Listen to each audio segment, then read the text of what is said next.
ਤੇ ਜਿਹੜਾ ਸਰਕਾਰ ਦਾ 60% ਆ ਉਹ ਬਾਰਦਾਨਾ ਆਇਆ ਹੀ ਨਹੀਂ ਹੈਗਾ। ਯਾਨੀ 5 ਦਿਨ ਹੋ ਗਏ ਬੈਠੇ ਸੁੱਕੀ ਪਈ ਆ ਜੀਰੀ, ਵਿਚਾਰੇ ਰਾਤਾਂ ਝਾਕ ਰਹੇ ਆ।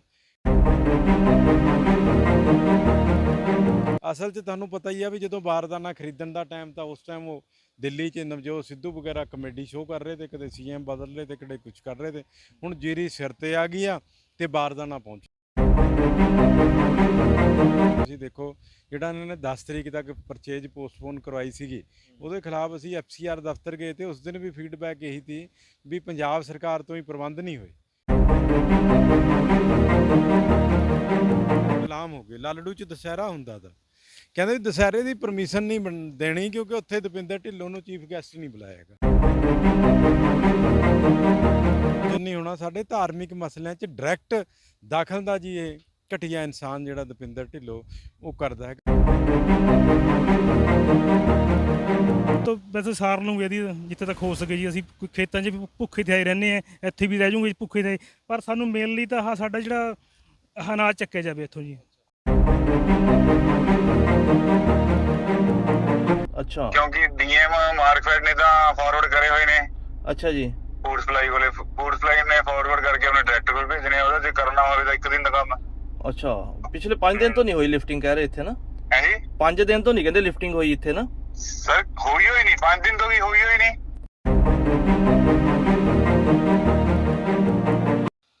ਇਹ ਸ਼ਰਮਾ ਜੀ ਕਿੱਦਾਂ ਮੰਡੀ ਦੇ ਪ੍ਰਬੰਧ ਕਿੱਦਾਂ ਲੱਗੇ ਤੁਹਾਨੂੰ?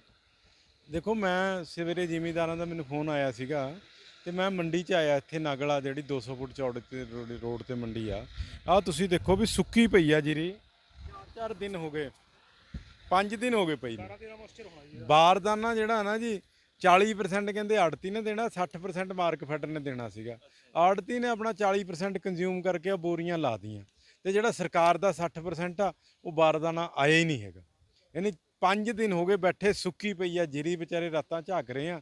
ਅਸਲ 'ਚ ਤੁਹਾਨੂੰ ਪਤਾ ਹੀ ਆ ਵੀ ਜਦੋਂ ਬਾਰਦਾਨਾ ਖਰੀਦਣ ਦਾ ਟਾਈਮ ਤਾਂ ਉਸ ਟਾਈਮ ਉਹ ਦਿੱਲੀ 'ਚ ਨਵਜੋਤ ਸਿੱਧੂ ਵਗੈਰਾ ਕਮੇਡੀ ਸ਼ੋਅ ਕਰ ਰਹੇ ਤੇ ਕਦੇ ਸੀਐਮ ਬਦਲ ਰਹੇ ਤੇ ਕਦੇ ਕੁਝ ਕਰ ਰਹੇ ਤੇ ਹੁਣ ਜੀਰੀ ਸਿਰ ਤੇ ਆ ਗਈ ਆ ਤੇ ਬਾਰਦਾਨਾ ਪਹੁੰਚਿਆ ਨਹੀਂ। ਸ਼੍ਰੋਮਣੀ ਅਕਾਲੀ ਦਲ ਨੇ ਤੁਸੀਂ ਦੇਖੋ ਜਿਹੜਾ ਇਹਨਾਂ ਨੇ 10 ਤਰੀਕ ਤੱਕ ਪਰਚੇਜ ਪੋਸਟਪੋਨ ਕਰਵਾਈ ਸੀਗੀ, ਉਹਦੇ ਖਿਲਾਫ ਅਸੀਂ ਐਫਸੀਆਰ ਦਫ਼ਤਰ ਗਏ ਤੇ ਉਸ ਦਿਨ ਵੀ ਫੀਡਬੈਕ ਇਹੀ ਸੀ ਵੀ ਪੰਜਾਬ ਸਰਕਾਰ ਤੋਂ ਹੀ ਪ੍ਰਬੰਧ ਨਹੀਂ ਹੋਏ। ਆ ਪ੍ਰਬੰਧਾਂ ਦੀ ਪੋਲ ਖੁੱਲ੍ਹ ਗਈ ਹੁਣ 5 ਦਿਨ ਤੋਂ ਬਾਰਦਾਨਾ ਨਹੀਂ ਇੱਥੇ। ਜ਼ਿਮੀਂਦਾਰ ਵਿਚਾਰੇ ਜਿਹੜੇ ਤੁਸੀਂ ਲਾ ਲਿਓ ਵੀ 6-6 ਮਹੀਨੇ ਸੱਪਾਂ ਦੀਆਂ ਸਿਰੀਆਂ ਤੇ ਚੱਲ ਕੇ ਜੀਰੀ ਪੈਦਾ ਕਰਦੇ ਆ, ਫਿਰ ਵੱਢਦੇ ਆ, ਫਿਰ ਲਿਆਂਦੇ ਆ, ਹੁਣ ਚੱਕਣ 'ਚ ਜਿਹੜੀ ਪ੍ਰੋਬਲਮ ਆ ਰਹੀ ਹੈਗੀ। ਸੋ ਮੈਂ ਐਮਡੀ ਮਾਰਕਫੈਡ ਨੂੰ ਕਿਹਾ ਕਿ ਇਮੀਡੀਏਟਲੀ ਜਿਹੜੇ ਬਾਰਦਾਨਾ ਇੱਥੇ ਭੇਜੋ ਤਾਂ ਕਿ ਇਹਨਾਂ ਨੂੰ ਚੁਕਵਾਈ ਜਿਹੜੀ ਜੀਰੀ ਚੁਕਾਈ ਹੋ ਜੇ। ਸੋ ਮੈਂ ਦੁਬਾਰਾ ਫਿਰ ਐਸਡੀਐਮ ਇੱਥੇ ਇਹੋ ਜਿਹਾ ਨਿਕੰਮਾ ਜਿਹਾ ਹੈਗਾ ਵੀ ਤੂੰ ਮੰਡੀਆਂ 'ਚ ਆ ਕੇ ਦੇਖ ਲਿਆ, ਘੱਟ ਤੋਂ ਘੱਟ ਕੋਈ ਅਫਸਰ 10 ਦਿਨ ਤੋਂ ਜੀਰੀ ਪਈ ਆ, ਕੋਈ ਅਫਸਰ ਅਜੇ ਤੱਕ ਮੰਡੀ ਚੈੱਕ ਨਹੀਂ ਕਰਨਾ ਹੈ ਇੱਥੇ। ਐਸਡੀਐਮ ਦੀ ਗੱਲ ਕੀਤੀ ਕਿ ਐਸਡੀਐਮ ਦੇ ਖਿਲਾਫ ਤੁਸੀਂ ਕੱਲ ਮੇਰੇ ਖਿਆਲ ਭੁੱਖ ਹੜਤਾਲ ਵੀ ਰੱਖੀ ਸੀ। ਤੁਸੀਂ ਦੇਖੋ ਵੀ ਆਪਾਂ ਗੁਲਾਮ ਥੋੜ੍ਹੀ ਆ। ਜੇ ਕਾਂਗਰਸ ਦੀ ਗਲਤੀ ਨਾਲ ਸਰਕਾਰ ਬਣ ਗਈ, ਅਮਰਿੰਦਰ ਸਿੰਘ ਨੇ ਝੂਠੀਆਂ ਸਹੁੰਆਂ ਖਾ ਕੇ ਸਰਕਾਰ ਬਣਾ ਲਈ, ਤਾਂ ਹੁਣ ਇਹ ਸਮਝਦੇ ਆ ਕਿ ਲੋਕ ਗੁਲਾਮ ਹੋ ਗਏ। ਲਾਲੜੂ 'ਚ ਦੁਸਹਿਰਾ ਹੁੰਦਾ ਤਾਂ ਕਹਿੰਦੇ ਵੀ ਦੁਸਹਿਰੇ ਦੀ ਪਰਮਿਸ਼ਨ ਨਹੀਂ ਦੇਣੀ ਕਿਉਂਕਿ ਉੱਥੇ ਦਵਿੰਦਰ ਢਿੱਲੋਂ ਨੂੰ ਚੀਫ ਗੈਸਟ ਨਹੀਂ ਬੁਲਾਇਆ ਹੈਗਾ। ਦੂਸਰਾ ਫਿਰ ਦੁਰਗਾ ਪੂਜਾ ਹੁੰਦੀ ਡੇਰਾ ਵਸੀ, ਉਹਦੀ ਪਰਮਿਸ਼ਨ ਨਹੀਂ ਦੇਣੀ ਕਰਨ ਦੀ ਕਹਾ। ਜੀਰਕਪੁਰ 'ਚ ਦੁਸਹਿਰੇ ਦੀ ਪਰਮਿਸ਼ਨ ਨਹੀਂ ਦੇਣੀ। ਮੈਂ 7-8 ਦਿਨ ਲਗਾਤਾਰ ਐਸਡੀਐਮ ਸਾਹਿਬ ਨਾਲ, ਡੀਸੀ ਸਾਹਿਬ ਨਾਲ, ਐਸਐਸਪੀ ਸਾਹਿਬ ਨਾਲ ਤਾਲਮੇਲ ਕਰਦਾ ਰਿਹਾ।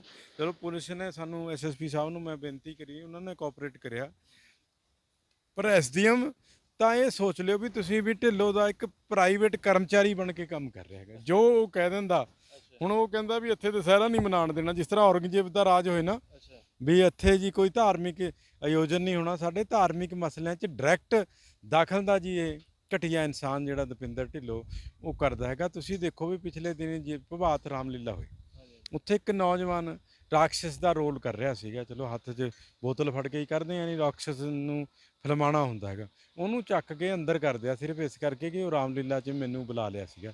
ਸਾਰੀ ਰਾਤ ਵਿਚਾਰੇ ਨੂੰ, ਕਲਾਕਾਰ ਨੂੰ ਥਾਣੇ 'ਚ ਕੱਟਣੀ ਪਈ ਵੀ ਹਾਂ ਵੀ ਜੀ ਬੇਅਦਬੀ ਹੋ ਗਈ।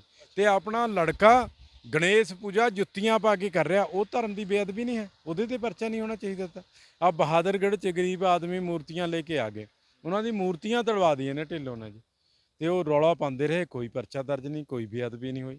ਲਾਲੜੂ 'ਚ 200 ਗਊਆਂ ਮਰ ਗਈਆਂ ਭੁੱਖ ਔਰ ਜਿਹੜਾ ਠੰਡ ਕਰਕੇ। ਉਸ ਟਾਈਮ ਪਰਚਾ ਨਹੀਂ ਦਰਜ ਹੋਇਆ ਕਿਉਂਕਿ ਇਹ ਸੰਭਾਲ ਕਰ ਰਹੇ ਸੀਗੇ। ਸੋ ਮਤਲਬ ਸਾਡੇ ਹਰੇਕ ਧਾਰਮਿਕ ਕੰਮ 'ਚ ਰੁਕਾਵਟ ਪੈਦਾ ਕਰਨਾ, ਉਹਨਾਂ ਨੂੰ ਰੋਕਣਾ। ਸੋ ਕੱਲ ਮੈਂ ਜਾ ਕੇ ਉੱਥੇ ਲਗਾਤਾਰ ਆਪਣੇ ਰਾਮਲੀਲਾ ਦੁਸਹਿਰਾ ਕਮੇਟੀਆਂ ਨੂੰ ਲੈ ਕੇ ਭੁੱਖ ਹੜਤਾਲ ਤੇ ਬੈਠਿਆ ਸੀਗਾ। ਫਿਰ ਡਰਦਿਆਂ ਨੇ ਜਿਹੜੀ ਘੰਟੇ ਬਾਅਦ ਪਰਮਿਸ਼ਨ ਦੇ ਇਲਜ਼ਾਮ ਦਿੱਤੀ। ਲਾਉਂਦੇ ਕਿ ਗੁੰਡਾ ਟੈਕਸ ਆਪਣੇ ਇਲਾਕੇ 'ਚ ਲੱਗ ਰਿਹਾ, ਗੁੰਡਾ ਟੈਕਸ, ਉਹਦਾ ਕੀ ਚੱਕਰ ਹੈ? ਜਦੋਂ ਮਹਾਰਾਣੀ ਪ੍ਰਨੀਤ ਕੌਰ ਨੇ ਇੱਕ ਗੁੰਡਾ ਆਦਮੀ ਇੱਥੇ ਛੱਡਿਆ ਹੋਇਆ ਤਾਂ ਫਿਰ ਉਹਨੇ ਗੁੰਡਾ ਟੈਕਸ ਹੀ ਇਕੱਠਾ ਕਰਨਾ ਹੈਗਾ।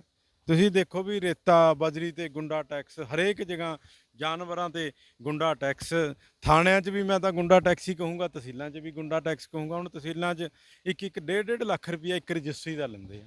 ਸੇ ਉਹ ਥੱਲੇ ਤੋਂ ਲੈ ਕੇ ਉੱਪਰ ਤੱਕ ਦੇ ਗੁੰਡਿਆਂ ਤੱਕ ਪਹੁੰਚਦਾ ਹੈਗਾ। ਕਿਹੜੇ ਗੁੰਡੇ ਆ ਹੁਣ ਤੁਹਾਡੇ ਸਾਹਮਣੇ ਹੀ ਆ। ਇਹ ਗੱਲ ਤੁਸੀਂ ਸ਼ਿਕਾਇਤ ਕੀਤੀ, ਜਿਹੜੇ ਰਜਿਸਟਰੀ ਦੀ ਗੱਲ ਕੀਤੀ ਤੁਸੀਂ ਤਹਿਸੀਲਾਂ 'ਚ ਜਾ ਰਹੇ, ਇਹਦੀ ਕਿਤੇ ਸ਼ਿਕਾਇਤ ਕਿਹਨੂੰ ਕਰਨੀ ਆ?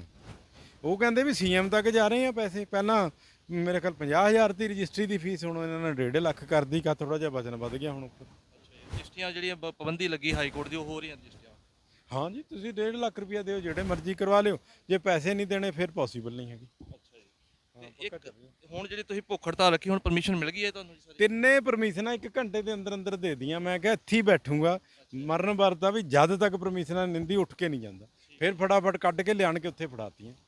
ਤੁਸੀਂ ਦੇਖੋ ਵੀ ਕੱਲ ਨੂੰ ਫੰਕਸ਼ਨ ਆ, ਕੱਲ ਤੱਕ ਪਰਮਿਸ਼ਨਾਂ ਨਹੀਂ ਦਈਆਂ। ਬੰਦਿਆਂ ਨੇ ਬੋਰਡ ਵੀ ਲਾਣੇ ਹੁੰਦੇ ਆ, ਹੋਰਡਿੰਗਾਂ ਲਾਣੀ ਹੁੰਦੀਆਂ, ਕਲਾਕਾਰ ਕਰਨਾ ਹੁੰਦਾ ਆ, ਟੈਂਟ ਕਰਨੇ ਹੁੰਦੇ ਆ, ਕੁਰਸੀਆਂ ਕਰਨੀ ਹੁੰਦੀ ਆ, ਤਿਆਰੀ ਹੁੰਦੀ ਆ। 25 ਸਾਲ ਤੋਂ ਦੁਸਹਿਰਾ, ਦੁਰਗਾ ਪੂਜਾ, ਇਹ ਸਾਡੇ ਸਾਰੇ ਇਲਾਕੇ ਵਾਲੇ ਆਪਸੀ ਭਾਈਚਾਰੇ ਔਰ ਪਰਿਵਾਰਕ ਸਾਂਝ ਨਾਲ ਕਰਦੇ ਆ। ਔਰ ਇਹਦੇ 'ਚ ਕੋਈ ਕਾਂਗਰਸ ਅਕਾਲੀ ਵਾਲੀ ਗੱਲ ਵੀ ਨਹੀਂ ਕਦੇ ਹੁੰਦੀ ਤੀ, ਕਿਉਂਕਿ ਇਹ ਤਾਂ ਸਾਡੇ ਧਾਰਮਿਕ ਸਥਾਨ ਪ੍ਰੋਗਰਾਮ ਆ। ਇਹਦੇ 'ਚ ਸਾਰੀ ਪਾਰਟੀਆਂ ਦੇ ਲੀਡਰ, ਸਾਰੀ ਪਾਰਟੀਆਂ ਦੇ ਵਰਕਰ ਤੇ ਆਮ ਲੋਕ ਜਿਹੜੀ ਸ਼ਮੂਲੀਅਤ ਕਰਨੇ ਤੇ। ਪਰ ਇਹਨੇ ਐਡਾ ਗੁੰਡਾ ਰਾਜ ਕ੍ਰੀਏਟ ਕਰ ਦਿਆ ਵੀ ਤੁਸੀਂ ਆਪਣਾ ਦੁਸਹਿਰਾ ਹੀ ਨਹੀਂ ਮਨਾ ਸਕਦੇ। ਦੱਸੋ, ਇਹ ਪਰਮਿਸ਼ਨ ਸਿਰਫ ਤੁਹਾਡੀ ਰੋਕੀ, ਉਹਨਾਂ ਦੀ ਆਪਣੇ ਕਾਂਗਰਸੀਆਂ ਦੀ ਪਰਮਿਸ਼ਨ ਚਾਲੂ ਸੀ? ਕਾਂਗਰਸੀਆਂ ਦੀ ਨਹੀਂ ਜੀ, ਉਹਨੇ ਕੰਡੀਸ਼ਨ ਲਾਤੀ ਵੀ ਜਿਹੜੇ ਦੁਸਹਿਰੇ 'ਚ ਮੈਨੂੰ ਚੀਫ ਗੈਸਟ ਨਾ ਬਣਾਇਆ ਅੱਛਾ, ਵੀ ਉਹਦੀ ਪਰਮਿਸ਼ਨ ਨਹੀਂ ਦੇਣੀ ਹੈਗੀ। ਹੁਣ ਇਹ ਗੁੰਡਾਗਰਦੀ ਨਹੀਂ ਤਾਂ ਹੋਰ ਕਿਆ ਹੈਗੀ ਆ? ਇੱਕ ਕਰਪਟ ਆਦਮੀ ਜਿਹੜਾ ਹਰ ਮੌਕੇ ਤੇ ਧਰਮ ਦੀ ਬੇਅਦਬੀ ਕਰਦਾ, ਤਹਿਸੀਲਾਂ ਥਾਣਿਆਂ 'ਚ ਲੁੱਟਦਾ ਹੈਗਾ, ਉਹਨੂੰ ਰਾਮਲੀਲਾ ਦਾ ਚੀਫ ਗੈਸਟ ਕਿਸ ਤਰ੍ਹਾਂ ਬਣਾਇਆ ਜਾ ਸਕਦਾ? ਚੋਰ ਆਦਮੀ ਨੂੰ। ਸੋ ਰਾਮਲੀਲਾ ਦੇ ਲੋਕ ਤਾਂ ਉਸੇ ਨੂੰ ਬਣਾਉਂਦੇ ਆ ਜਿਹਦੀ ਰਿਸਪੈਕਟ ਕਰਦੇ ਆ। ਨਾਲੇ ਧੱਕੇ ਨਾਲ ਕੋਈ ਚੀਫ ਗੈਸਟ ਥੋੜੀ ਬਣ ਸਕਦਾ ਉੱਥੇ ਜਾ ਕੇ। ਸੋ ਉਹਨਾਂ ਨੇ ਬੁਲਾਇਆ ਨਹੀਂ, ਕਹਿੰਦਾ ਜੀ ਇਹਨਾਂ ਨੂੰ ਪਰਮਿਸ਼ਨਾਂ ਨਾ ਦਿਓ। ਇੱਕ ਆਪਾਂ ਡੇਂਗੂ ਦੀ ਗੱਲ ਕਰੀ, ਹੁਣ ਡੇਂਗੂ ਦੀ ਜਿੱਦਾਂ ਬਿਮਾਰੀ ਚੱਲੀ ਆ, ਕੀ ਨਗਰ ਕੌਂਸਲ ਕੋਲ ਲੱਗਦਾ ਤੱਕ ਤੁਹਾਨੂੰ ਕਿ ਪ੍ਰਬੰਧ ਹੋਏ ਆ ਕੁਝ? ਨਗਰ ਕੌਂਸਲ ਦਾ ਬੇੜਾ ਗਰਕ ਹੋ ਗਿਆ ਜੀ। ਕੱਲੇ ਪੈਸੇ ਖਾਣ ਵਾਲੇ ਪਾਸੇ ਤੁਰੇ ਹੋਏ ਆ। ਤੁਸੀਂ ਇੱਕ ਸਟੈਪ ਦੇਖੋ, ਜਦੋਂ ਗਰਮੀ ਆਂਦੀ ਸੀ ਅਸੀਂ 90 ਬੰਦੇ ਬਿਜਲੀ ਜਿਹੜੇ ਕਰਮਚਾਰੀ ਰੱਖਦੇ ਤੇ ਗਰਮੀਆਂ 'ਚ ਉਹਦੀ ਮੇਨਟੇਨੈਂਸ ਕਰਦੇ ਸੀਗੇ ਤੇ 24 ਘੰਟੇ ਬਿਜਲੀ ਆਂਦੀ ਸੀ। ਇਹਨਾਂ ਨੇ ਇੱਕ ਵੀ ਨਹੀਂ ਰੱਖਿਆ। ਇਸ ਵਾਰ 10-10 ਘੰਟੇ ਦਾ ਕੱਟ ਲੱਗ ਰਿਹਾ, ਸਗੋਂ ਹੁਣ ਵੀ ਕੱਟ ਲੱਗ ਰਹੇ ਆ 8-8 10-10 ਘੰਟੇ ਦੇ। ਫਿਰ ਬਰਸਾਤਾਂ ਆਈਆਂ, ਅਸੀਂ ਬਰਸਾਤਾਂ 'ਚੋਂ ਪਹਿਲਾਂ ਸੀਵਰੇਜ ਵੀ ਡਰੇਨੇਜ ਕਲੀਨ ਕਰਦੇ ਸੀਗੇ। ਇਹਨਾਂ ਨੇ ਦੋਨੇ ਕਲੀਨ ਨਹੀਂ ਕਰੇ। ਪਹਿਲੀ ਵਾਰੀ 20 ਸਾਲਾਂ 'ਚ 8-8 ਫੁੱਟ ਪਾਣੀ ਭਰ ਗਿਆ। ਔਰ ਅਸੀਂ ਨਾ ਦੇਖੋ 400 ਕਿਲੋਮੀਟਰ 300 ਕਿਲੋਮੀਟਰ ਪਾਇਆ, ਵਾਟਰ ਸਪਲਾਈ ਵੀ ਪਾਈ, ਕਦੇ ਜੀਰਕਪੁਰ 'ਚ ਡਾਇਰੀਆ ਨਹੀਂ ਹੋਇਆ। ਇਹਨਾਂ ਦੀ ਸਿਰਫ ਕਰਪਸ਼ਨ ਕਰਕੇ ਕਹਿ ਲਓ ਜਾਂ ਦੇਖਭਾਲ ਨਾ ਹੋਣ, ਡਾਇਰੀਆ ਹੋਇਆ। 1000 ਬੰਦਿਆਂ ਤੋਂ ਉੱਪਰ ਡਾਇਰੀਆ ਹੋਇਆ। ਫਿਰ ਆ ਮੱਛਰਾਂ ਵਾਸਤੇ ਡੇਂਗੂ ਜਿਹੜਾ ਹੁੰਦਾ ਸੀਗਾ, ਇਸ ਸੀਜ਼ਨ 'ਚ ਹੁੰਦਾ ਤਾਂ ਠੰਡਾਂ ਤੋਂ ਪਹਿਲਾਂ, ਕਿਉਂਕਿ ਠੰਡ 'ਚ ਮੱਛਰ ਮਰ ਜਾਂਦਾ ਹੈਗਾ। ਸੋ ਅਸੀਂ ਲਗਾਤਾਰ ਦਵਾਈ ਪਾ ਕੇ ਫੌਗਿੰਗ ਕਰਦੇ ਸੀਗੇ, ਕਲੀਨ ਕਰਦੇ ਤੇ ਸਫਾਈ। ਇਹਨਾਂ ਦਾ ਤਾਂ ਹਾਲ ਐਡਾ ਬੇੜਾ ਬੈਠ ਗਿਆ। ਉੱਥੇ ਹਰਮਿਲਾਪ ਨਗਰ ਫੇਸ 1 'ਚ ਇੱਕ ਗਾਂ ਮਰ ਗਈ, ਗਲ ਗਈ ਉੱਥੇ ਪਈ ਕਲੋਨੀ 'ਚ। ਇਹਨਾਂ ਨੇ ਉਹ ਗਾਂ ਨਹੀਂ ਚੱਕੀ, ਬਾਵਜੂਦ ਇਹਦੇ ਵੀ ਮੈਂ 10 ਵਾਰੀ ਫੋਨ ਕਰ ਲਏ। ਇੱਕ ਦਿਨ ਮੈਂ ਖਾਸੇ ਦਬਕੇ ਮਾਰੇ, ਜਾ ਕੇ ਫਰਨੈਲ ਪਾਇਆ ਜੀ। ਤੁਸੀਂ ਸੜੀ ਹੋਈ ਗਊ ਕਲੋਨੀ ਦੇ ਅੰਦਰ ਹੀ ਗਲ ਗਈ, ਪਰ ਇਹ ਗਊ ਤੱਕ ਨਹੀਂ ਚੱਕਣ ਸੁਣਦੇ। ਨਹੀਂ, ਬਿਮਾਰੀਆਂ ਦਾ ਘਰ ਹੈ। ਪਤਾ ਨਹੀਂ ਕਿਹੜਾ ਗ੍ਰਹਿਣ ਜੀਰਕਪੁਰ ਕੌਂਸਲ ਨੂੰ ਲੱਗ ਗਿਆ, ਬੇੜਾ ਗਰਕ ਹੋ ਗਿਆ। ਹਰ ਘਰ 'ਚ ਮਰੀਜ਼ ਪਿਆ। ਗਵਰਨਮੈਂਟ ਦੀ ਕੋਈ ਜ਼ਿੰਮੇਵਾਰੀ ਨਹੀਂ ਹੈ। ਟੈਂਟ ਲਾ ਕੇ ਪ੍ਰਾਈਵੇਟ ਹਸਪਤਾਲਾਂ ਨੇ ਟੈਂਟ ਲਾ ਕੇ ਮਰੀਜ਼ ਪਾਏ ਹੋਏ ਆ। ਆਪਾਂ ਇਹ ਵੈਸੇ ਤਾਂ ਦਾਅਵਾ ਕਰਦੇ ਕਿ ਆਪਾਂ ਇਹ ਡਿਵੈਲਪਮੈਂਟ ਬਹੁਤ ਕਰਤੀ, ਅਕਾਲੀ ਦਲ ਨੇ 10 ਸਾਲ 'ਚ ਨਹੀਂ ਕੀਤੀ, ਨਹੀਂ ਆਪਾਂ ਡਿਵੈਲਪਮੈਂਟ ਆਪਣੀ ਕਰੀ ਆ। ਇੱਕ ਪੱਕਾ ਉਹਨਾਂ ਨੇ ਕਰ ਲਿਆ ਵੀ ਜੇ ਕੋਈ ਪ੍ਰੋਪਰਟੀ ਸਾਮਲਾਟ ਜ਼ਮੀਨ ਆ ਉਹਦੇ ਤੇ ਕਬਜ਼ਾ ਕਰ ਲਿਓ, ਜੇ ਕੋਈ ਪ੍ਰੋਪਰਟੀ ਡੀਲਰ ਭਾਜੇ ਉਹਦੇ ਦਫ਼ਤਰਾਂ ਤੇ ਕਬਜ਼ਾ ਕਰ ਲਿਓ। ਤੁਸੀਂ ਜਾ ਕੇ ਦੇਖੋ ਜੀਬੀਪੀ ਦਾ ਜਿਹੜਾ ਦਫ਼ਤਰ ਆ ਉਹਦੇ ਤੇ ਬੋਰਡ ਕਿੱਦਾਂ ਲੱਗਿਆ ਹੋਇਆ, ਢਿੱਲੋਂ ਸਾਹਿਬ ਦਾ ਤੇ ਬੈਨੀਪਾਲ ਜਿਹੜਾ ਉੱਥੇ ਬੈਨੀਪਾਲ ਟਾਵਰ ਲਿਖ ਦਿਆ। ਮਤਲਬ ਜਿਹੜਾ ਵੀ ਪ੍ਰੋਪਰਟੀ ਡੀਲਰ ਭੱਜ ਜੇ ਉਹਦੀ ਪ੍ਰੋਪਰਟੀ ਇੱਥੇ ਦਾ ਜਿਹੜਾ ਸਭ ਤੋਂ ਵੱਡਾ ਗੁੰਡਾ ਆ ਉਹਦੀ ਆ। ਆਪਾਂ ਗੱਲ ਕਰਨ ਦੀ ਕੋਸ਼ਿਸ਼ ਕਰਦੇ ਕਿਸਾਨਾਂ ਨਾਲ। ਕੀ ਨਾਮ ਕੀ ਹੈ ਤੁਹਾਡਾ? ਗੁਰਲਾਲ ਸਿੰਘ ਹੈ ਜੀ, ਪਿੰਡ ਹੈ ਜੀ? ਬੜੀ ਪਿੰਡ ਹੈ। ਕਿਹਦੋਂ ਦੀ ਲੈ ਕੇ ਆਏ ਸੀ ਤੁਸੀਂ? ਮੈਨੂੰ 5 ਦਿਨ ਹੋ ਗਏ ਜੀ ਇੱਥੇ ਬੈਠੇ ਨੂੰ। ਅੱਛਾ, ਪਰੇਸ਼ਾਨ ਹੋ ਰਹੇ, ਜੀਰੀ ਸੁੱਕੀ ਪਈ ਹੈ, ਬਾਹਰ ਦਾ ਨਾਂ ਨਹੀਂ ਰਿਹਾ ਤੇ ਬੁਰਾ ਹਾਲ ਹੋਇਆ ਪਿਆ। ਮੰਡੀ 'ਚ ਭੁੱਖੜ ਪਾਣੀ ਬੈਠੇ ਆ, ਚੱਕ ਨਹੀਂ ਰਹੇ ਜੀਰੀ। ਕਹਿ ਦਿੰਦੇ ਬਾਹਰ ਦਾ ਨਾਂ ਅੱਜ ਆ ਰਿਹਾ, ਕੱਲ ਆ ਰਿਹਾ। 5 ਦਿਨ ਪੂਰੇ ਹੋ ਗਏ ਅੱਜ। ਇਹ ਤੁਸੀਂ ਦੇਖ ਲਓ, ਜੀਰੀ ਇਦਾਂ ਹੀ ਪਈ ਹੈ, ਕੋਈ ਸੁਣਵਾਈ ਨਹੀਂ ਹੋ ਰਹੀ। ਇੱਥੇ ਜਿੱਦਾਂ ਗਲਤੀ ਦੇ ਪ੍ਰਬੰਧ ਦੀ ਗੱਲ ਕਰੀਏ, ਪਾਣੀ ਪੀਣ ਵਾਲਾ ਪਾਣੀ ਵਗੈਰਾ ਇੰਤਜ਼ਾਮ ਹੈ ਕੋਈ ਤੁਹਾਡੇ? ਨਹੀਂ ਜੀ, ਪਾਣੀ ਦਾ ਪ੍ਰਬੰਧ ਨਹੀਂ ਇੱਥੇ। ਤੁਸੀਂ ਦੇਖ ਲਓ, ਧੁੱਪ 'ਚ ਬੈਠਣ ਨੂੰ ਜਗ੍ਹਾ ਨਹੀਂ ਹੈ ਜੀ, ਕੁਛ ਨਹੀਂ ਹੈਗਾ। 5 ਦਿਨ ਹੋ ਗਏ ਇੱਥੇ ਧੁੱਪ 'ਚ ਬੈਠੇ ਆ ਤੇ ਕੁਛ ਨਹੀਂ ਹੋ ਰਿਹਾ ਇੱਥੇ। ਤੁਹਾਡਾ ਕਿਹੜਾ ਪਿੰਡ ਹੈ ਜੀ? ਮੇਰਾ ਪਿੰਡ ਧਨੌਲੀ ਜੀ। ਅੱਛਾ, ਤੁਸੀਂ ਕਦੋਂ ਦੀ ਫਸਲ ਲੈ ਕੇ ਆਏ? ਮੈਨੂੰ 4-5 ਦਿਨ ਹੋ ਗਏ ਬੈਠੇ ਜੀ। ਅੱਛਾ, ਲਿਫਟਿੰਗ ਨਹੀਂ ਹੋ ਰਹੀ? ਨਹੀਂ ਨਹੀਂ, ਤੁਹਾਡੀ ਗੱਲ ਹੋਈ ਕੋਈ ਇੱਥੇ ਜਿਹੜਾ ਇੰਸਪੈਕਟਰ ਹੁੰਦਾ ਉਹਨੇ ਗੱਲ? ਨਾ ਕੋਈ ਆਏ ਨਹੀਂ ਇੱਥੇ, ਇੰਸਪੈਕਟਰ ਹੀ ਨਹੀਂ ਆਇਆ? ਨਾ ਕੋਈ ਆਏ ਨਹੀਂ, ਸਾਨੂੰ ਮਿਲੇ ਨਹੀਂ ਤੱਕ। ਅੱਛਾ, ਤੇ ਇੱਕ ਜਿਹੜਾ ਵੀ ਇੱਥੇ ਮੰਡੀ ਜਾਂ ਆੜਤੀ ਹੈਗਾ, ਕਿਉਂ ਨਹੀਂ ਚੁੱਕ ਰਹੇ, ਕੀ ਗੱਲ ਕਹਿ ਰਹੇ ਹੋ? ਉਹ ਕਹਿੰਦੇ ਵਾਰਦਾਨਾ ਨਹੀਂ ਹੈ। ਉਹ ਸਵੇਰੇ ਵੀ ਆੜਤੀ ਆ ਕੇ ਗਿਆ ਬਰਵਾਲੇ ਵਾਲਾ, ਉਹ ਕਹਿੰਦਾ ਕੋਈ ਵਾਰਦਾਨਾ ਨਹੀਂ। ਕਹਿੰਦਾ ਜਦੋਂ ਸਾਡਾ 40% ਤਾਂ ਅਸੀਂ ਲਾ ਦਿਆ, 60 ਗਵਰਨਮੈਂਟ ਗਾਣਾ ਉਹ ਆਇਆ ਕੋਈ ਨਹੀਂ।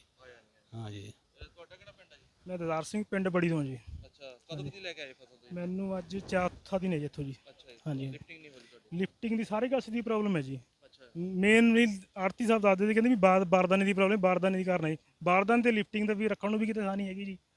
ਹਾਂਜੀ। ਨਹੀਂ ਇੱਥੇ ਜੇ ਆਪਾਂ ਗੱਲ ਕਰੀਏ ਕਿ ਤੁਹਾਨੂੰ ਪੀਣ ਵਾਲਾ ਪਾਣੀ ਜਾਂ ਬਹਿਣ ਨੂੰ ਕੋਈ ਚੀਜ਼ ਮੁਹੱਈਆ ਹੈ ਜੀ? ਉਹ ਤਾਂ ਕੁਛ ਨਹੀਂ, ਉਹਦਾ ਤਾਂ ਵੈਸੇ ਸਾਰ ਲੂੰਗੇ ਇਹਦੀ ਜਿੱਥੇ ਤੱਕ ਹੋ ਸਕੇ ਜੀ। ਅਸੀਂ ਕੋਈ ਖੇਤਾਂ 'ਚ ਵੀ ਭੁੱਖੇ ਤੇ ਆਏ ਰਹਿੰਦੇ ਆ, ਇੱਥੇ ਵੀ ਰਹਿ ਜੂਗੇ ਭੁੱਖੇ ਤੇ। ਪਰ ਸਾਨੂੰ ਮੇਨ ਲਈ ਤਾਂ ਆਹ ਸਾਡਾ ਜਿਹੜਾ ਅਨਾਜ ਚੱਕਿਆ ਜਾਵੇ ਇੱਥੋਂ ਜੀ। ਹਾਂਜੀ, ਜੇ ਮੀਂਹ ਵਗੈਰਾ ਆ ਗਿਆ ਤਾਂ ਫਿਰ ਪ੍ਰੋਬਲਮ ਆਏਗੀ। ਉਹ ਤਾਂ ਪ੍ਰੋਬਲਮ ਹੈ ਹੀ ਹੈ ਜੀ। ਹਾਂਜੀ ਹਾਂਜੀ। ਤੇ ਕੋਈ ਇੱਥੇ ਮੰਡੀ 'ਚ ਕੋਈ ਇੰਸਪੈਕਟਰ ਵਗੈਰਾ ਕੋਈ ਆਇਆ? ਇੰਸਪੈਕਟਰ ਵਗੈਰਾ ਮੈਨੂੰ ਤਾਂ 4-5 ਦਿਨ ਕੋਈ ਨਹੀਂ ਦਿਖਿਆ ਜੀ ਇੱਥੇ ਆਉਣ ਤੱਕ ਜੀ। ਨਹੀਂ ਜੀ। ਹਾਂਜੀ। ਇਹ ਆਪਣੇ ਇੱਥੇ ਮੰਡੀਆਂ, ਪੰਜਾਬ ਦੀਆਂ ਮੰਡੀਆਂ ਦਾ ਹਾਲ ਹੈ, ਜਿਹਦੇ ਕਿ ਆਮ ਤੌਰ ਤੇ ਆਪਾਂ ਸੁਣਿਆ ਕਿ ਕਾਂਗਰਸ ਸਰਕਾਰ ਹਮੇਸ਼ਾ ਕਹਿੰਦੀ ਆਪਾਂ ਕਿਸਾਨ ਹਮਾਇਤੀ ਸਰਕਾਰ ਹੈਗੀ ਆ, ਪਰ ਜਿਹੜਾ ਇੱਥੇ ਕਿਸਾਨਾਂ ਦੀ ਅਗਰ ਗੱਲ ਸੁਣੀਏ ਤਾਂ ਇਹ ਇੱਥੇ ਗੱਲ ਸਪਸ਼ਟ ਹੋ ਜਾਂਦੀ ਕਿ ਪਿਛਲੇ ਕਈ ਦਿਨਾਂ ਤੋਂ ਜਿਹੜੇ ਹੈਗੇ ਕਿਸਾਨ ਮੰਡੀਆਂ ਦੇ ਵਿੱਚ ਰੁਲ ਰਹੇ ਆ, ਕਿਹਾ ਜਾ ਸਕਦਾ, ਲਫ਼ਜ਼ ਵਰਤਿਆ ਜਾ ਸਕਦਾ ਕਿ ਇਹਨਾਂ ਦੀ ਜਿਹੜੀ ਫਸਲ ਹੈਗੀ ਉਹਨਾਂ ਦਾ ਇੱਕ ਬੜਾ ਤਗੜਾ ਤਿਆਗ ਗੱਲ ਕਹੀ ਕਿ ਆਪਾਂ ਬਿਨਾਂ ਪਾਣੀ ਤੋਂ ਸਾਰ ਲਾਂਗੇ, ਪਰ ਜਿਹੜੀ ਸਾਡੀ ਫਸਲ ਜਿਹੜੀ ਚੁੱਕੀ ਜਾਣੀ ਚਾਹੀਦੀ ਹੈਗੀ ਆ। ਪਰ ਇਸ ਸੰਬੰਧੀ ਜਿਹੜੀ ਹੁਣ ਆਪਾਂ ਦੇਖਿਆ ਕਿ NK ਸ਼ਰਮਾ ਜੋ ਹਲਕਾ ਵਿਧਾਇਕ ਅਕਾਲੀ ਦਲ ਦੇ ਹੈਗੇ ਉਹ ਵੀ ਆਏ ਸੀਗੇ, ਪਰ ਮੰਡੀਆਂ ਦੇ ਵਿੱਚੋਂ ਜਿਹੜੀ ਲਿਫਟਿੰਗ ਨਾ ਹੋਣ ਕਰਕੇ ਕਿਤੇ ਕਿਤੇ ਕਿਸਾਨ ਜ਼ਰੂਰ ਪਰੇਸ਼ਾਨ ਨਜ਼ਰ ਆ ਰਹੇ। ਕੈਮਰਾਮੈਨ ਦੇ ਨਾਲ ਸੁਖਵਿੰਦਰ ਸੈਣੀ, ਜ਼ੀਰਕਪੁਰ। ਸੀਗਾ ਸਰ। ਸਤਿ ਸ਼੍ਰੀ ਅਕਾਲ ਜੀ। ਮੈਂ ਸਰ ਸੁਖਵਿੰਦਰ ਸੈਣੀ ਬੋਲ ਰਿਹਾ, ਪੱਤਰਕਾਰ, ਜ਼ੀਰਕਪੁਰ ਤੋਂ। ਹਾਂਜੀ ਮਹਾਰਾਜ ਜੀ। ਸਰ ਇੱਕ ਮੰਡੀ ਦੇ ਵਿੱਚ ਕਹਿੰਦੇ ਚੁੱਕ ਨਹੀਂ ਲੈ, ਲਿਫਟਿੰਗ ਨਹੀਂ ਕਰ ਰਹੇ ਜੀਰੀ, ਕੀ ਗੱਲ ਹੋ ਗਈ ਸਰ? ਕਿਹੜੀ ਮੰਡੀ ਜੀ? ਨਗਲੇ। ਆਰਓ ਨਹੀਂ ਕੱਟੇ ਜੀ? ਹਾਂਜੀ, ਆਰਓ ਨਹੀਂ ਕੱਟੇ, ਆਰਓ ਰਿਲੀਜ਼ ਆਰਡਰ ਕਰਦੇ ਹੁੰਦੇ ਨੇ ਜੀ। ਅੱਛਾ, ਉਹ ਕਹਿੰਦੇ ਬਾਰਦਾਨੇ ਦੀ ਪ੍ਰੋਬਲਮ ਆ ਰਹੀ ਕੁਛ? ਹੈ ਜੀ, ਬਾਰਦਾਨੇ ਦੀ ਪ੍ਰੋਬਲਮ ਆ ਰਹੀ ਕੁਛ? ਬਾਰਦਾਨਾ ਆਪਾਂ ਦਿਆ ਹੋਇਆ ਜੀ। ਜੇ ਹੁਣ ਆਪਾਂ ਇਸ ਤੋਂ ਬਾਅਦ ਜਦੋਂ ਮੇਲਰ ਆਊਗਾ, ਕੋਈ ਆਰਓ ਲੈ ਕੇ ਆਊਗਾ, ਉਹਨੇ ਦੇਣਾ ਨਾ ਬਾਰਦਾਨਾ। ਅੱਛਾ, ਤੇ ਹੈਲੋ, ਫਿਲਹਾਲ ਇਹਦੇ ਬਾਰਦਾਨੇ ਦੀ ਪ੍ਰੋਬਲਮ ਨਹੀਂ ਹੈਗੀ, ਆਰਓ ਦੀ ਆ ਰਹੀ ਹੈ ਲਿਫਟਿੰਗ ਦੇ। ਆਰਓ ਨਹੀਂ ਹੈ। ਹਾਂਜੀ ਹਾਂਜੀ। ਆਰਓ ਕਹਿੰਦੇ ਦੇਣਾ ਹੁੰਦਾ ਜੀ? ਆਰਓ ਫੂਡ ਸਪਲਾਈ ਮਹਿਕਮੇ ਨੇ। ਅੱਛਾ। ਹਾਂ, ਸ਼ੈਲਰ ਵਾਲੇ ਵੀ ਮਾਲ ਦੇ ਕੇ ਬਠਿੰਡੇ ਤੋਂ ਕਾਫੀ ਜਣੇ ਮਾਲ ਲੈਣ ਨੂੰ ਤਿਆਰ ਨੇ, ਆਫਿਸਾਂ ਭਰੀ ਬੈਠੇ ਨੇ, ਐਪਲੀਕੇਸ਼ਨ ਲਾਈ ਬੈਠੇ ਨੇ। ਅੱਛਾ, ਹਾਂਜੀ। ਫੇਰ ਕਿੰਨੇ ਕੁ ਦਿਨ ਦਾ ਪ੍ਰੋਸੈਸ ਹੈ ਸਾਰੇ? ਪ੍ਰੋਸੈਸ ਦਾ ਇਹ ਹੈਗਾ ਜੀ 1 ਦਿਨ ਦਾ। ਅੱਛਾ, ਕਿਉਂਕਿ ਡੀਐਮ ਮਾਰਕਫੈਡ ਨੇ ਤਾਂ ਫਾਰਵਰਡ ਕਰੇ ਹੋਏ ਨੇ। ਅੱਛਾ ਜੀ। ਫੂਡ ਸਪਲਾਈ ਨੇ ਫਾਰਵਰਡ ਕਰਕੇ ਆਪਣੇ ਡਾਇਰੈਕਟਰ ਕੋਲ ਭੇਜਣੇ, ਉਹਦਾ ਜੇ ਕਰਨਾ ਹੋਵੇ ਤਾਂ 1 ਦਿਨ ਦਾ ਕੰਮ ਹੈ। ਅੱਛਾ, ਪਿਛਲੇ 5 ਦਿਨ ਤੋਂ ਨਹੀਂ ਹੋਈ ਲਿਫਟਿੰਗ ਕਹਿ ਰਹੇ ਇੱਥੇ ਨਾ? ਹੈ ਜੀ, 5 ਦਿਨ ਤੋਂ ਨਹੀਂ ਕਹਿੰਦੇ ਲਿਫਟਿੰਗ ਹੋਈ ਇੱਥੇ ਨਾ? ਸਰ ਹੋਈ ਹੋਈ ਨਹੀਂ, 5 ਦਿਨ ਤੋਂ ਵੀ ਹੋਈ ਹੋਈ ਨਹੀਂ। ਅੱਛਾ, ਹਾਂਜੀ। ਇਹਦੇ ਕਰਕੇ ਨਹੀਂ ਹੋ ਰਹੀ ਹੈ, ਆਰਓ ਹਾਂ, ਕਰਕੇ? 5 ਦਿਨ ਤੋਂ ਨਹੀਂ ਸਰ, ਹੋਈ ਹੋਈ ਜਿੱਦਾਂ ਦੀ ਖਰੀਦ ਸ਼ੁਰੂ ਹੋਈ ਹੈ, ਹੋਈ ਹੋਈ ਨਹੀਂ। ਤੇ ਹੁਣ ਇਹ ਕਰਨਾ ਆਪਣਾ ਫੂਡ ਸਪਲਾਈ ਨੇ ਹੈ? ਹਾਂ, ਅਮਲਾਲਾ ਵੀ ਵਿੱਚ ਪਾ ਦਿਓ ਜੇ ਖਬਰ ਲਾਣੀ ਹੈ ਕੋਈ। ਨੇ ਖਬਰ ਤਾਂ ਉਹ ਸ਼ਰਮਾ ਜੀ ਆਏ ਸੀ ਨਾ ਇੱਥੇ, NK ਸ਼ਰਮਾ। ਅੱਛਾ ਜੀ। ਹਾਂ, ਮੰਡੀ ਦਾ ਦੌਰਾ ਕਰਕੇ ਗਏ ਹੁਣੇ। ਓਕੇ। ਤੇ ਨਹੀਂ, ਖਬਰ ਇਹ ਵੀ ਵਿੱਚ ਹੀ ਲਾ ਦਿਓ। ਕਾਦੀ ਜੀ? ਅਮਲਾਲਾ ਮੰਡੀ ਦੀ। ਅਮਲਾਲਾ ਮੰਡੀ ਵੀ ਨਹੀਂ ਚੱਕੀ ਗਈ ਹੈ? Same position. ਅੱਛਾ, ਇਹ ਤੰਗ ਕਰ ਰਹੇ ਫਿਰ ਕਿਸਾਨਾਂ ਨੂੰ? ਫਿਰ ਹੈ ਜੀ, ਕਿਸਾਨਾਂ ਨੂੰ ਫਿਰ ਪਰੇਸ਼ਾਨ ਕਰ ਰਹੇ ਆ? ਆ ਦੇਖੋ ਹੁਣ ਅਸੀਂ ਤਾਂ ਕਹਿ ਨਹੀਂ ਸਕਦੇ ਵੀ ਤੰਗ ਕਰ ਰਹੇ ਆ, ਕੀ ਕੋਈ ਟੈਕਨੀਕਲ ਕਾਰਨ ਹੈ। ਸਾਨੂੰ ਕੋਈ ਜੀ ਕੋਈ ਉਹ ਹੈ ਸੂਚਨਾ ਵੀ ਫਲਾਣੇ ਕੰਮ ਕਰਕੇ ਨਹੀਂ ਕੱਟਿਆ ਜਾ ਰਿਹਾ ਜਾਂ ਕਿਉਂ ਨਹੀਂ ਆਰਓ ਕੱਟੇ ਜਾ ਰਹੇ। ਪਿਛਲੇ ਸਾਲ ਹੀ ਸਾਰਾ ਮਾਲ ਆਰਓ 'ਚ ਹੀ ਗਿਆ। ਅੱਛਾ। ਹਾਂ, ਕੋਈ ਦਿੱਕਤ ਨਹੀਂ ਆਈ। ਪੁੱਛ ਲਓ। ਮੇਰੀ ਗੱਲ ਹੋਈ ਸੀ ਇਹਨਾਂ ਨਾਲ ਆਪਣੇ ਇੰਸਪੈਕਟਰ ਸਾਹਿਬ ਨਾਲ, ਉਹ ਕਹਿੰਦੇ ਆਰਓ ਦਾ ਚੱਕਰ ਆ ਕੁਛ। नहीं नहीं हो गया जी, रिलीज हो गया, आज हो जाएगी, रिलीज कर देता है। ਆਰਓ ਹੋ ਗਿਆ ਲਈ ਜੀ? हाँ जी हो गया जी। ਅੱਜ ਕਿੰਨੇ ਕੁ ਵਜੇ ਤੱਕ ਹੋ ਜਾਏਗੀ ਸਟਾਰਟ? ये तो मार्फेड ਨੂੰ मैं इंस्ट्रक्शंस देती है कि डीएम साहब मार्फेड 10 पान के। ਅੱਛਾ ਜੀ। पर आज हो जाएगी जी।